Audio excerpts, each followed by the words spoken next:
तो नमस्कार दोस्तों, इटली के एकीकरण के नेक्स्ट चरण में हाजिर हूँ। आज हम चर्चा करेंगे गैरिबाल्डी का योगदान। सबसे पहले चर्चा करेंगे गैरिबाल्डी का प्रारंभिक जीवन। गैरिबाल्डी का जन्म हुआ 1807 में नीस में। तो इसके बाद ये नौसेना में भर्ती हो गया। उसके बाद ये यंग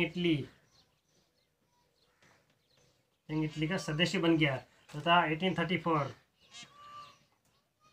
इसको गिरफ्तार कर लिया गया तथा मृत्युदंड दे दिया गया, जिसके कारण ये जेल से भाग के साउथ अमेरिका में चला गया।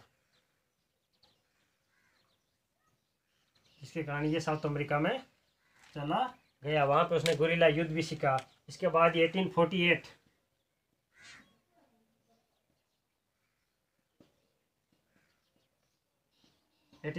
में जो क्रांति हुई थी परमा मोडेना टस्कनी जो पोप के साम्राज्य में, ये समाचार सुन के ये गैरिबाल्डी वापस आया तथा मेजिनी के साथ मिलकर इसने गणतंत्र की स्थापना की। रोम में इसने गणतंत्र की स्थापना की। उसी समय इसने फ्रांस के साथ युद्ध भी किया, क्योंकि फ्रांस ये नहीं चाहता था कि पोप का साम्राज्य वहाँ पे नहीं रहे। वो चाहता था कि पोप का साम्राज्य वहाँ पे रहा, क्योंकि उसके साथ कई कैथोलिक जो लोग थे उनकी उधर भावनाएं उनके साथ जुड़ी हुई थी। तो उसने वापस आया, उसने विद्रोह में भाग लिया। 1848 के विद्रोह में भाग लिया। इसके बाद जब दमन कर दिया गया, जब 9 से 10 महीने के बाद जो गणतंत्र हटा दिया गया फ्रांस के द्वारा, उसके बाद ये वापस साउथ अमेरिका वापस चला गया। उसके बाद 1852 में ये वापस आया तथा कपरेरा द्वीप को खरीदा, जो सार्डिनिया के निकट था, और वहाँ पे कृषि करने लग गया, वहाँ पे खेती करने लग गया। लेकिन इसकी लाइफ का सबसे बड़ा जो एक चेंजिंग पॉइंट था वो 1856 में था, जब उसने कावर के साथ मुलाकात हुई। तो उसने कावर का जो विचार थे इटली के एकीकरण के प्रति, उससे ये बहुत बड़ा प्रभावित हुआ तथा जो इटली के एकीकरण में स्वतंत्र और सक्रिय रूप से ये भाग लेने लग गया। तो इसके में इसने क्या किया, सिसिली, इसने 1860 पे सिसिली पर अधिकार किया। 1860 में क्या, सिसिली की तो जनता थी, उसने जो सत्तारूढ़ बुर्बन शासक थे उनके खिलाफ विद्रोह कर दिया तथा गैरिबाल्डी से ये आग्रह किया कि उसका नेतृत्व किया जाए, जो विद्रोह था, जो क्रांति था उसका। तो गैरिबाल्डी 1000 इसका जो एक दल था, लाल कुर्ती दल, उसकी सेना को बोलते थे लाल कुर्ती दल, उसके स्वयंसेवकों के साथ ये नेपल्स का जो आधिपत्य था सिसिली पे, वहाँ पे चला गया तथा वहाँ पे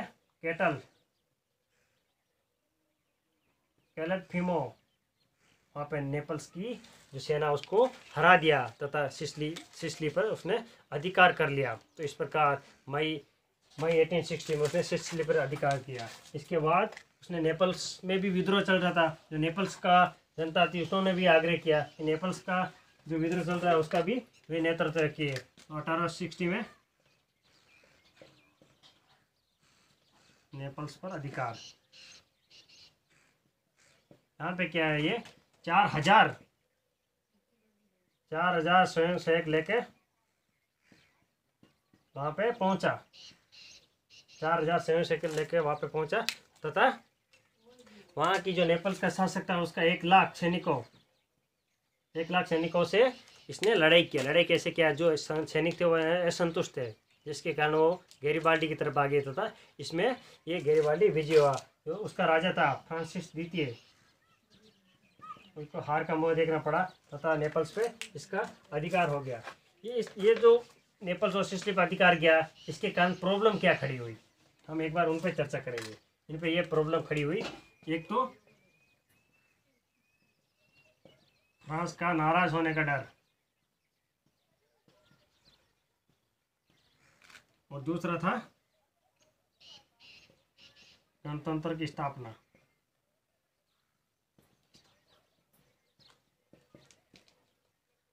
यह डर था काउर को, क्योंकि काउर ने कितनी मुश्किल से फ्रांस के साथ मैत्रीपूर्ण संबंध स्थापित किए। उसने जो क्रीमिया का युद्ध था वहाँ से उसने जो कार्रवाई चालू की, इटली के एकीकरण की, जो एक दृढ़ संकल्प होकर जो कार्रवाई चालू की, उसको मिट्टी में नहीं मिलाना चाहता था। इस कारण ये 2 चीज़ का उसको डर था, क्योंकि ऑस्ट्रिया को बाहर भगाने के लिए फ्रांस का सहयोग बहुत ही जरूरी था। इस कारण ये दोनों का डर था। इसलिए काउर ने क्या किया, उसने जो चुने हुए कार्यकर्ता थे उनको कहाँ पे भेजा, जो नेपल्स और सिसिली थे वहाँ पे भेजा उनको कि एक जनमत तैयार किया जाए ताकि जो नेपल्स और सिसिली उनको नॉर्थ इटली में शामिल किया जाए। इस प्रकार उसका ये दो प्रॉब्लम खड़ी हुई थी। अभी इसको क्या है 1860 अक्टूबर 1860 में इसको मिला दिया, कहाँ पे, उत्तरी इटली में मिला दिया, उत्तरी इटली में इसको मिला दिया गया। जो कावूर था, सॉरी जो विक्टर एमैनुएल था, उसने इसको कुछ उपाधि या कुछ पद देने की घोषणा की थी, लेकिन इसने कहा देश सेवाएं मेरे लिए सबसे बड़ा पुरस्कार है और स्वतंत्र इटली अमर रहे। इन विचारों का था। तो हम देख सकते हैं कितना बड़ा त्याग, कितना बड़ा बलिदान, कितना बड़ा सेनानायक था जिसने कई युद्ध भी जीते। और उसने पोप पर आक्रमण किया। पोप में आक्रमण कब किया? 1860 में।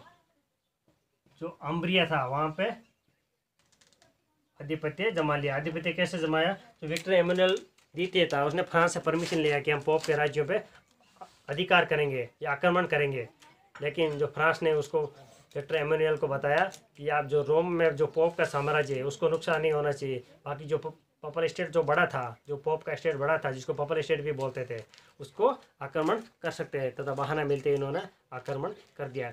जो कावूर था उसने भी गैरिबाल्डी जब सिसिली और नेपल्स पे जो कार्रवाइयाँ चल रही थी इटली के एकीकरण की, जो उन पर अधिकार करने की, वहाँ पे शासकों को भगाने की, उसमें गुप्त रूप से उसने उसको सहायता पहुँचाई, क्योंकि नहीं तो फ्रांस नाराज होता, वहाँ पे बुर्बन वंश का शासक था जो कि फ्रांस में था। इस कारण ये चीज़ें वहाँ पे घटित हुई। तो हम आगे नेक्स्ट वीडियो में चर्चा करेंगे इटली का एकीकरण। तो देखते रहिए मारवाड़ी अनअकैडमी।